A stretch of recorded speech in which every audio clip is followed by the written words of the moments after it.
The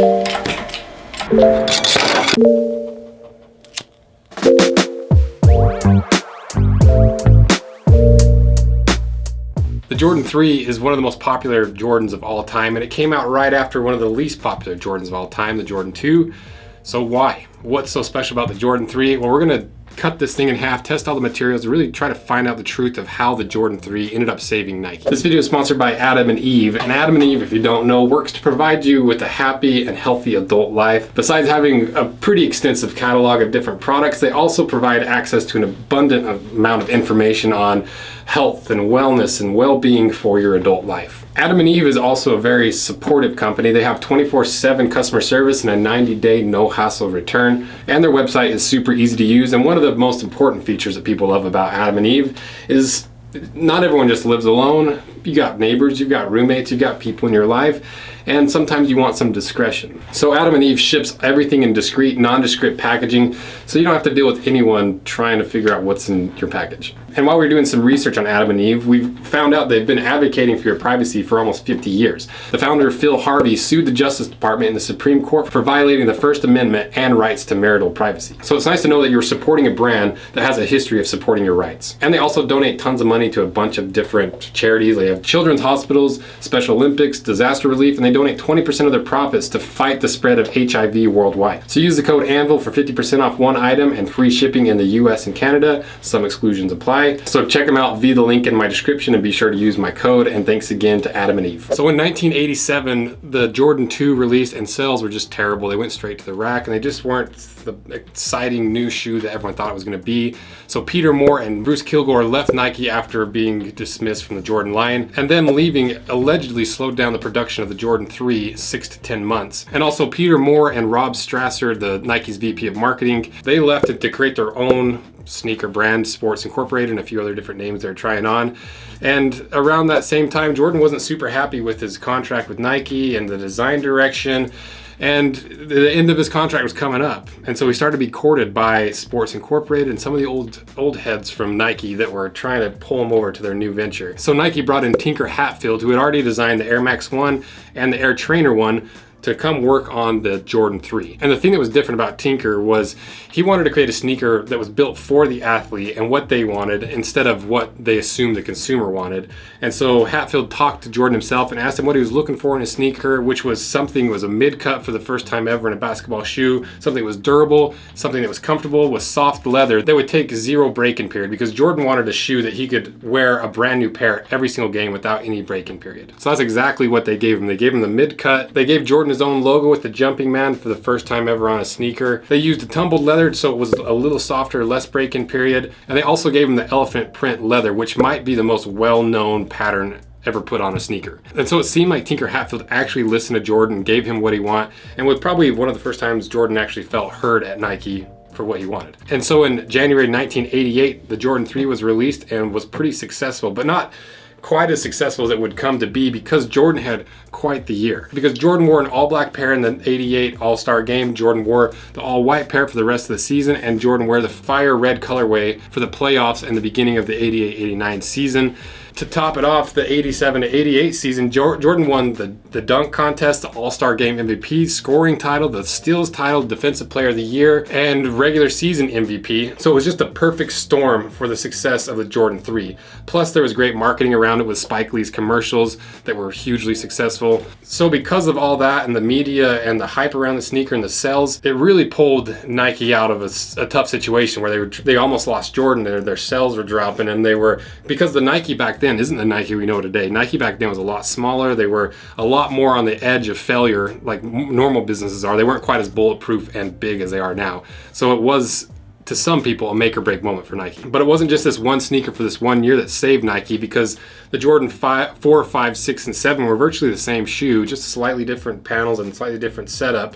But those are also pretty successful. So it started a trend of 5 or 6 years of success for the Nike brand and for the Jordan line. But then obviously the Jordan line evolved and changed and moved away from this platform. But in '94, they re-released the Jordan 3s, but they didn't do very well. They just kind of flopped and hit the sales rack. But given a few years, nostalgia had time to actually set in, and people started to love the Jordan 3 again. They've done a handful of different collaborations and re-releases. This specific pair that we have is from the 2018 release. So that's the overview of the history of the shoe, but what about the design of the shoe and the materials and the construction of the shoe saved Nike? So let's start with the leather first, because that's a huge part of the story. So there's 4 different types of leather, or materials that look like leather on this sneaker, and the most important one, I think functionally, would be the tumbled leather, because they did the tumbled leather to make the shoe a lot easier to break in, and gave Jordan what he wanted in a shoe that could be worn the first day and played in the first day, because tumbled leather is just regular leather but put through basically a giant dryer that folds and mixes the leather up, giving it this pebbled look,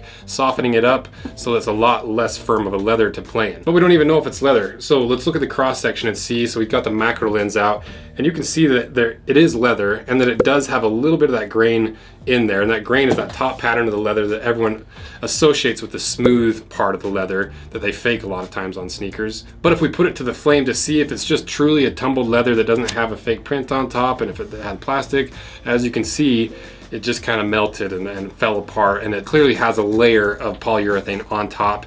And due to the repeating pattern and how distinct the pattern is on this tumbled leather, it's pretty clearly a fake embossed print in the leather. So it's not a terrible leather, because it still has the grain, it just has a little bit of that fake plastic and the fake print on top. So to put it on the Rose Anvil leather grading system, I would say this is a C grade leather. But what about the smooth black leather? Well, it's not even leather. We put it to the flame to see how it would react, and it looks like real leather by the cross section, but the flame clearly told us that it's not real leather. But what about the world famous elephant print leather? This one is actually really interesting, and I think you guys would be surprised at how they actually make this leather, because I think what they do is they take a hide and they emboss a really heavy elephant print into the top of it, and then they spray over top the dark gray polyurethane coating on top.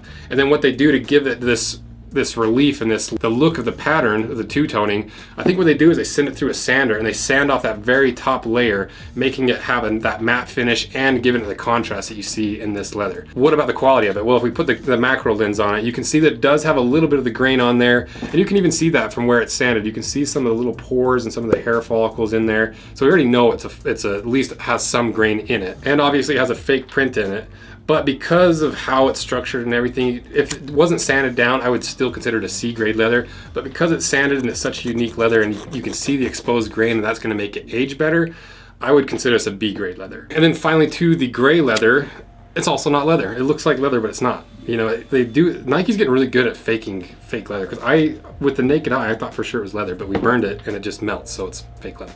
So half of the shoe is fake leather and the other half is pretty decent leather. So what about the air units? So this is another funny one, because we did this test before filming this, and because I assumed it wasn't gonna have any air in it, we didn't get a very good reading, but clearly there is air in the air unit, and that's really more of what the air unit test is to show if there is any pressure in it at all. And that's something that I don't think people understand about these air unit sneakers, because you can feel this and you think it has air in it, but it doesn't. And you don't know how it's popped or why it's popped, but starting to learn you just can't trust air units on anything but a brand new sneaker. But what about the construction of the shoe? Is it an innovative construction?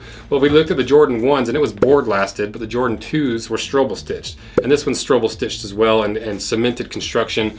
And it looks like it's a full cupsole because it looks like it wraps all the way around, but it really is only a cupsole at the toe. And you can see the stitching on the toe, and it is real stitching, because if you look on the inside, you can see the threads. But the rest of this area that's the sidewall is actually the polyurethane foam from the midsole, which allegedly made it a lot more lightweight, made it more flexible, and a little bit more comfortable. And more importantly, if you let these sit for too long, all the moisture in the air can get trapped in the polyurethane foam, those little teeny bubbles, and it starts to degrade the leather, it starts cracking, it starts splitting, and it can fall apart. You've seen those videos where people take their thumb on an old pair of sneakers and just rub away the foam. It's crazy. So we wanted to test it to see if we could get this 2018 re-release to crack the paint on top. So we just flexed it a bunch of times, and it didn't really crack, you know. So I think that they fixed that problem with these, and obviously we didn't wear it for days and days and hundreds of miles, but it's not maybe as bad as some people say it was for other versions of the sneaker. And we can't talk about the construction without talking about the visible air unit and how important that was, because There was no Jordan before this that showed the air unit. They'd done it before in Nike, but this was the very first time that you saw visible tech in the Jordan line. And this is about that era where the really gimmicky visual tech started taking off with the pumps and all the other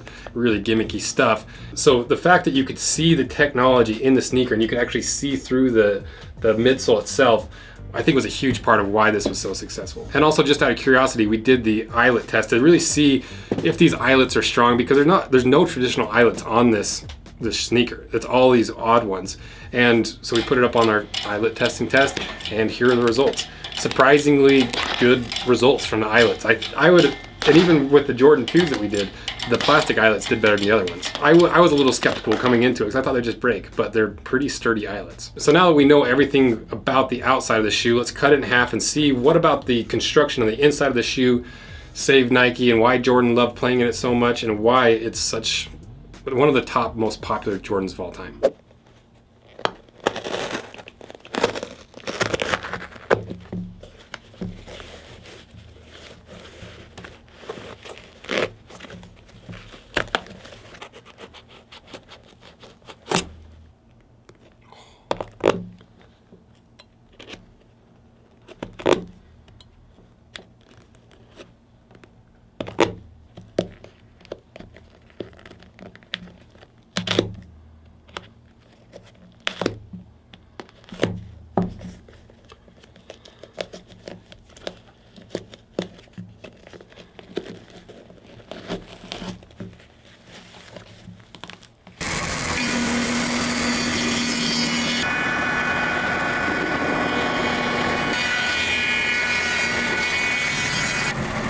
All right, we got it chopped in half a couple different ways, so let's see what's inside of it and how it compares to the Jordan 2. So let's see what's inside.